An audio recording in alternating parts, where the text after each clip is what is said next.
Hello and welcome to Reportage. This is Danish bin Avi. In today's segment of Reportage, we shall have a discussion about the recently released book by the Bloomsbury publication titled Behind the Big Screen, The Untold Story of Bollywood Child Actors. The book is authored by Sunanda Mehta and Suchitra Iyer. It talks about the hidden stories of the child artists of Bollywood actors. Let's go to the authors and listen to this story. So my first question to Sunanda ma'am. Shall we start with you, ma'am? Yes, sure. So the book starts about the child actors from 1960s to 1990s, if I am correct. Yes. Why did you choose this particular time period? So, this was the time span when the film industry did not have too many rules and regulations for the child actors. I mean, it was more like more like a jungle raj. That they didn't think this kind of evolved sensitivity which is there today was not there in the films, and they are the children who suffered the most. Also, because the child actors who came into films at that time did so mainly because of financial compulsions. Almost all of them were pushed into this line by their parents who were not very well off, and soon they became the earning members of the family. And because of this particular reason, they were more susceptible to being exploited, both when it came to the families. So they really saw extremely tough times. So this is why we chose this span, and also somehow we are probably more familiar with those child actors, aren't we? I think even the children of today probably are more familiar with a Junior Mahmood or a Baby Guddu or a Master Raju than we are of so many child actors. I mean, we don't really, those names don't spring up so quickly as the names of the older child actors do. So we thought we'll look at those who were so famous as child actors. I mean, there were so many of them who had the roles written just for them. And then they just disappeared. Once they reached 12, 13, I mean, most of them, we never heard of them again. So that was another thing which was intriguing, that what happened to these child actors. So that's why we Sunanda, chose that span. We thought the maximum stories were Sunanda there. ma'am, I'm just asking, just trying to understand from you. After 1990s, the situation of these child actors, did it somehow improve? People started becoming aware that the child actors also have rights. As the financial situation also improved of families, and in fact, that after that, the child actors were coming more for the glamour and the fame that was there rather than, just money per se. So because of that, they had more of, a bargaining power. And also things evolved, like everything changed, and people realized that they cannot treat child actors the way they were treated earlier.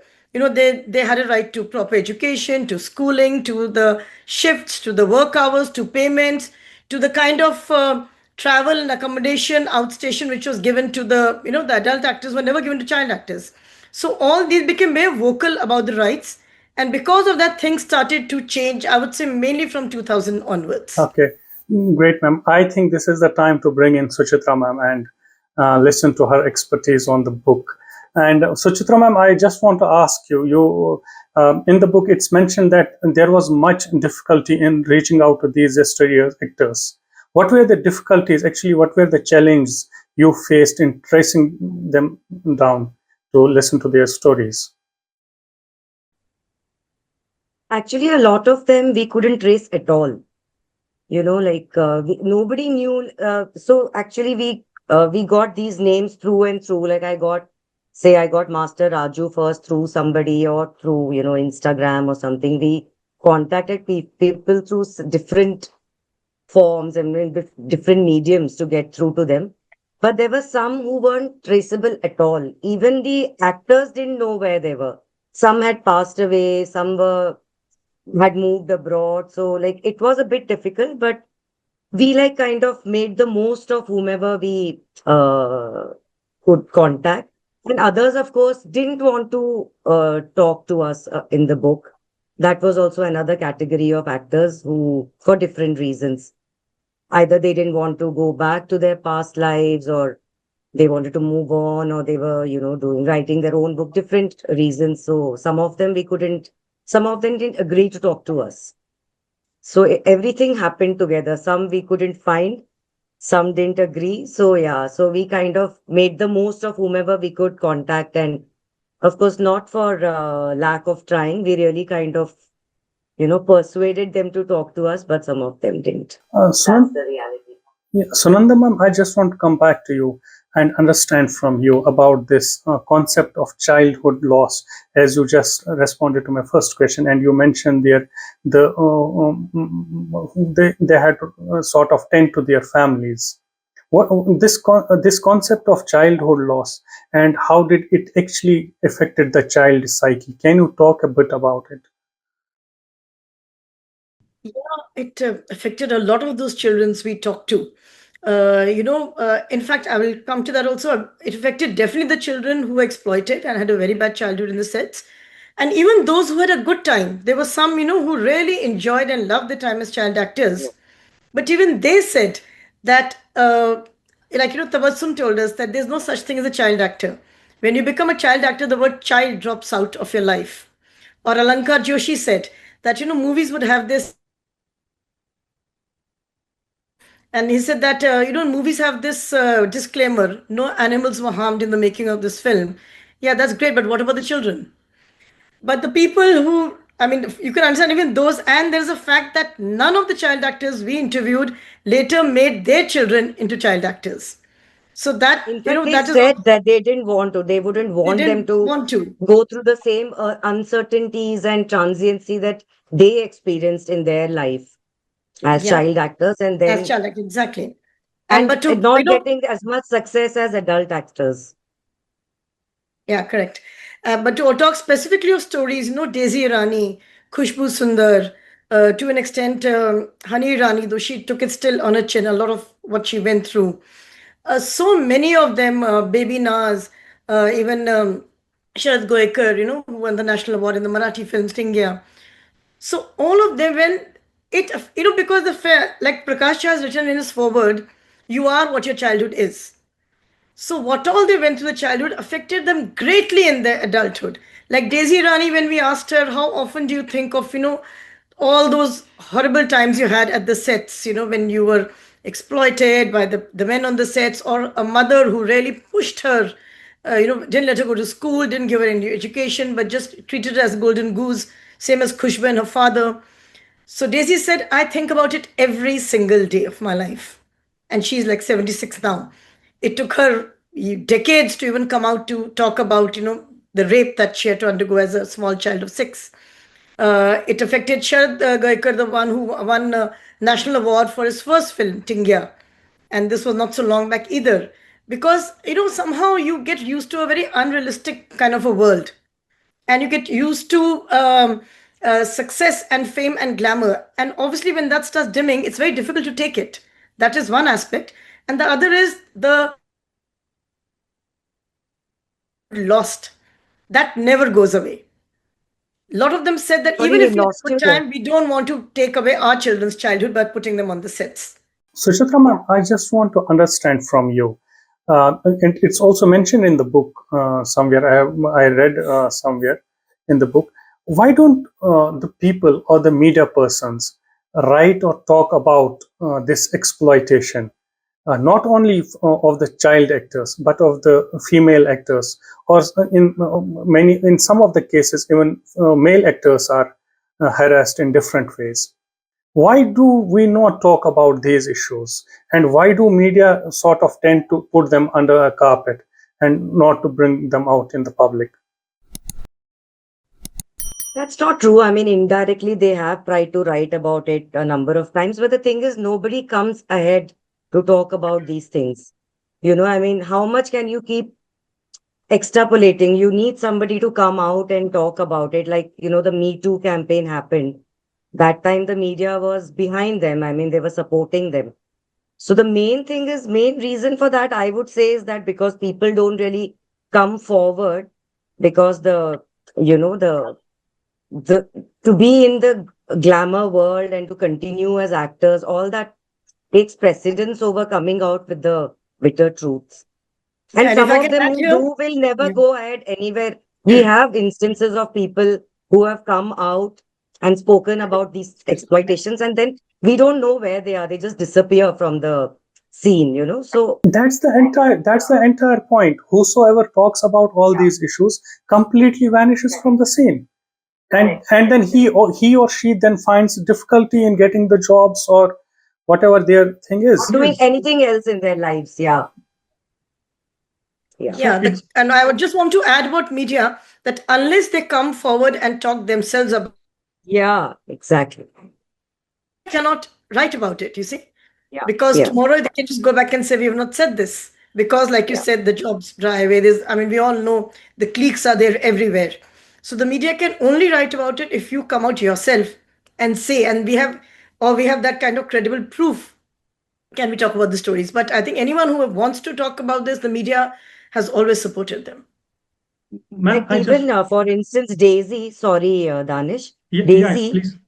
I mean, she went through, I mean, rape, etc. But we didn't know, nobody did anything about it or spoke about it until she herself decided to come out with it to a media publication. Am I right, Sunanda? Yeah, that's That is correct. when it all came She out. spoke. Otherwise, I mean, nobody would have known if she hadn't spoken about it then. And she spoke about it 60 years after it happened. Yeah, It also takes exactly. a lot to, Lot of recount, courage to, yeah. yeah, what all you've gone through. So if we look at the bigger picture, is it also about our society that we are unable to um, rather we tend to put the truth under the carpet? Can we say that As a society. as a society we are also lacking to hear the truth out? Actually, I think that for an audience, a star is sacrosanct. Sometimes they don't want to hear bad things about their favorite stars.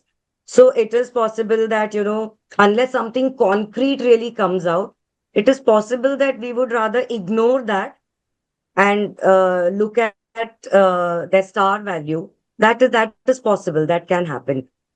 And then what can be bigger than that? I mean, if we are ready to overlook it, then it is only good. It's only win-win for them.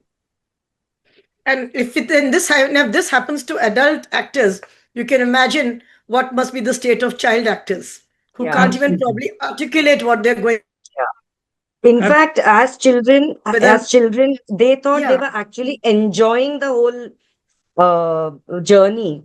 So basically, in this book, we are stripping off the veneer of glamour and success and stardom, and we are kind of bringing out the vulnerabilities, the the realities beneath that surface, and how a child navigated in an totally adult world, not only acting amongst adults, but also dealing with adult subjects in the films. So everybody says, oh, so cute. The child was so cute. He did such a good job. She did such a good job. But what was behind all that is what behind the screens talks about. Ma'am, in the book there is also mention of Jugal Hansraj. What type of struggles did actors, rather child artists like him, try to face when they try to rebuild their careers? I think Yugal Suchitra can especially best had a answer that. very tough time. Yeah. Because nobody knows about it. I mean, when you say Jugal, you only think of that cute boy in Masoom. But I mean, we all know that he didn't make it very big as a or the talent department. In fact, he he told us that 35 of the films that he signed didn't materialize at all. I mean, imagine the kind of demotivation and struggle that would have been for a boy who is, in his early 20s, who thought that he was going to become a very famous actor. I mean, think of the struggle. And then, since childhood, they have invested so much in becoming actors that it is suddenly very difficult for them to step aside and think of another career altogether, which of course some of them have managed successfully. But yeah, that was a struggle that Jugal had to go through. Man, I need an answer from both of you. After writing such a wonderful book, a researched It's a research masterpiece, I must say. How do you both personally now view and define this term child actor? Well, I want to say also one thing, it's this, though we've written about the struggles, in no way are we saying, or it can even happen that child actors cannot be there. The film industry is there, films will be made, there'll be dramas, there's theater, and you do need children to play the part. But what we are saying is that there has to be a very strict set of rules and regulations Yeah. and norms that must be in place, because in an industry where exploitation is rampant, we all know, with newcomers and adults, the children should not be put in the same bracket, because they cannot lose their childhood. So our whole intention was writing the book. Initially, it started with, what happened to the child actors, why they're not seen, what have they done with their adult lives, and then it metamorphosed into a kind of, I wouldn't say a campaign, but in the feeling that there has to be some change as far as looking at child actors is concerned. And there is, I mean, the commission, though it came very late, 2011, this commission came up with this whole new sets. In fact, there are forms that parents and directors have to sign, and so which make sure that their schooling and their rest timings. I mean, if you read the book, there's so many instances where parents have woken up children from the sleep. They pinch children. They don't give children food till they give the perfect shot. So all these form of exploitation on the sets, at home, there's someone looking over them, making sure they're not repeated. So basically, how we look at child actors, we don't say that it should be completely banned. Children have to be there, but there has to be a balance in their lives. They cannot become either golden goose, or they cannot become, an expression of maybe the parents' ambitions Yeah, parents if they in vicariously the living films, through their, and they yeah, push the children. They want to live vicariously through the yeah. children. Suchit, Also, there should be, now, of course, it is like becoming more common, like sensitizing the children. Like as soon as they are signed, there are psychologists, counselors on the set, or even the directors who will talk through them, about what the film entails, what their role is about, sensitize them. If there are traumatic scenes, and they'll tell them, then there will be psychologists who will counsel them on, how to come out of it. All these things were not there then, but they are there now. So, like Sunanda said, we cannot do without child actors. We need them, but we can kind of employ them in a more sensitive and sensible manner. Yeah, they need to be projected for sure. And I just want to say one more thing. This is not, just true of the Indian film industry. This has Yeah, happened even in Hollywood. We yeah, have done yeah. a It's a brief global chapter on that phenomenon. also. Macaulay Culkin, the most famous star of Home Alone, he had to take his parents to court because he never saw the money that he made with all those huge films. Yeah, Jackie Coogan, he came up, and the Coogan Act was made later when he also realized he'd been exploited, and again by his parents. Shirley Temple. There are so many of them, but somehow no one really woke up to the rights of child actors. And we just hope with this book, we can probably, like Suchitra says, sensitize both the filmmakers and, most importantly, the parents about how important childhood is. And if your yeah. children are going into this film industry, it should not be at the expense of either education or whatever things that a child enjoys during that very golden period of Yeah. his or her life. ma'am, Actually, Danish, I must add here, I'm sorry, I'm just going on interrupting you. please go ahead. Yeah, I must say that this is like I think as far as we know, this is the first time anybody has recorded anything on child actors in the Hindi film industry, which is such an important chapter in the, history of Indian cinema. And I think this was, so I hope that, we've also tackled it in a very comprehensive manner. We've spoken to psychologists, we've spoken about the legal rights of children, etc. And we want the industry as well as the audience to get up and see what the reality is. So it Absolutely. can be archival in a way also. Absolutely, ma'am. Before I wind up this interesting discussion with both of you, my last question, and I need views from you both individually. What is the one core message that you think filmmakers, producers, including the parents of the child artist, must take about this profession? Sunanda ma'am, I think you go first. Well, I will just say that, just like all profession, the film industry also is a wonderful place. There are so many child actors who got the opportunity. This can make for a great foundation for a career or a life afterwards, like it happened to Alankar Joshi, and happened maybe even, Jugal reinvented himself, Alankar reinvented himself, Baby Guddu, she reinvented herself. So it can be a wonderful place, but there are two sections who would be responsible for this being either a blessing for the child or a bane. One is the filmmakers, the directors. It is their responsibility, and a lot of them are doing it now to ensure the child is comfortable on the sets. They are the timings, like I said, the shifts, and there is no way that the child loses out on education. And equal responsibility is there for the parents, that they should not be pushing their children into this world of glamour for reasons that they think are correct. Isn't the responsibility and duty more for the parents than for the industry? Absolutely, it is probably 80% of the parents. But once they are on the sets, it becomes almost equal for both. But basically, I mean, that is the differentiator. If there is anything which has, we have interviewed so many. Some of them had a great time, some of them had a horrendous time. And the difference in the stories of these people was the parents. Those who had parents who did not look upon them as those who are earning, their golden goose, those who did not, they were not the fun breadwinners for the families, and they were the ones who could transcend this period as from a child actor and move on to fruitful and productive adulthoods. But the ones who had been pushed by the parents, not only are they mentally scarred, but they're not even prepared to do anything else in the world outside. And they're the ones who have carried the burden of this lost childhood throughout their lives. And again, it was because of the parents. So I think parents is the whole differentiator when it comes to the lives of child actors. Suchitra ma'am, your closing words. I really feel that education is the most important factor here, because if the child is educated, I mean, do your acting. If you're talented, you must exploit it, but do it as a hobby. Explore other things. Educate yourself, not only in school but even in other fields.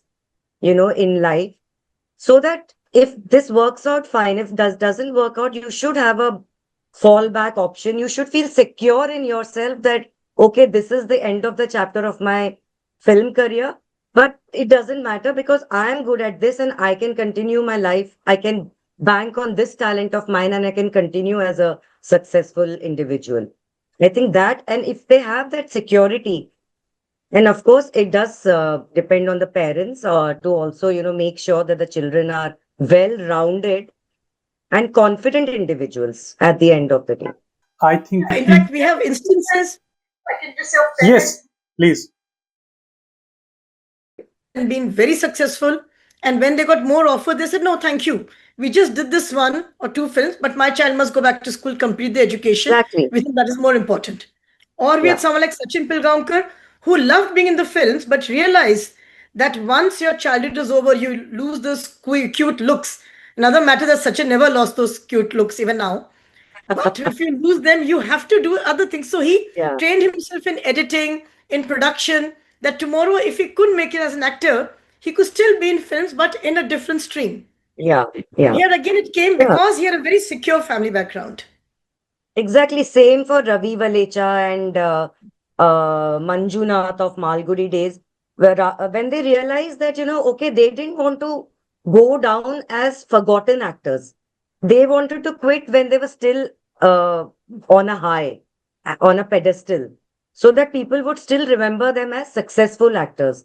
And then they quit and then they reinvented themselves. They did other things. Now, Ravi is a very, big person in a corporate setup. Manjunath has his own business. So, yeah, so that is the main thing. Basically, you should treat it as a career, and you should know that it is a transient thing. So sooner or later, you will have to do something else. And when they are sure about that, then everything is taken care of. And ma'am, let me finish this intriguing discussion on this positive note. I thank you both for appearing in my show, and let me hold your book once again so that it reaches to the maximum viewers. They buy it, read it, and understand about how our film industry works. Pleasure talking to you both. Thank you. Same here, Danish. Thank you Thank you so so much, much for Danish. hosting Thank you us. for Thank having you. us. Please subscribe to our channel Reportage and press the bell icon to remain updated.